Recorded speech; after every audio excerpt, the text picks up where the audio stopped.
नमस्ते मंडळी, आपलं स्वागत आहे आपल्या यूट्यूब चॅनलमध्ये, ज्याचं नाव आहे सिरियल सखी. स्टार प्रवाहावरील ठरलं तर मग या मालिकेच्या पुढील येणाऱ्या भागामध्ये आपल्याला असं बघायला मिळणार आहे की सायली गरोदर असल्यामुळे आता प्रतिमा म्हणते की मी काही दिवस सायलीला माझ्या घरी घेऊन जाते. मधुभाव असते तर ते तिला आश्रमात घेऊन गेले असते, पण आम्ही सायलीला आमची मुलगीच मानला आहे, त्यामुळे आम्ही तिला माहेरी घेऊन जाऊ. तर कल्पनाला हा निर्णय पडतो आणि ते सायलीला म्हणतात की तू तिथे जाऊन राहा. तर सायली म्हणते की मला खूप छान वाटेल प्रतिमा, त्या तुमच्या घरी येऊन राहिला तर. अर्जुन म्हणतो की मी जरी तिथे नसलो तरीसुद्धा तुझी काळजी तू घे. तर इकडे प्रतिमा तिच्या घरात तयारी सुरू करते, कारण सायली राहायला येणार आहे. माझ्या सख्या मुलीला मी जे प्रेम दिलं असतं ना, तेच मी आता माझ्या सायलीला देणार आहे.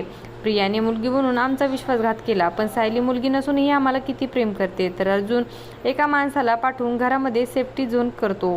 प्रतिमा म्हणते की सायली किती भाग्यवान आहे, तिला अर्जुन सारखा नवरा मिळाला आहे. तर इकडे रविराजला आता सायलीमध्ये त्याची तन्वी दिसत असते. तर आता खऱ्या अर्थाने सायली तिच्या आईबाबांसोबत राहत आहे. तर मित्रांनो, घरामध्ये तिला आता संपूर्ण भूतकाळाची जाणीव होऊ लागते, कारण ती तन्वीच्या खोलीत राहते. तिला तन्वी दिसत असते, म्हणूनच सायली चक्कर येऊन खाली पडते. तर ताबडतोब तिला हॉस्पिटलमध्ये घेऊन जातात आणि ॲडमिट करतात.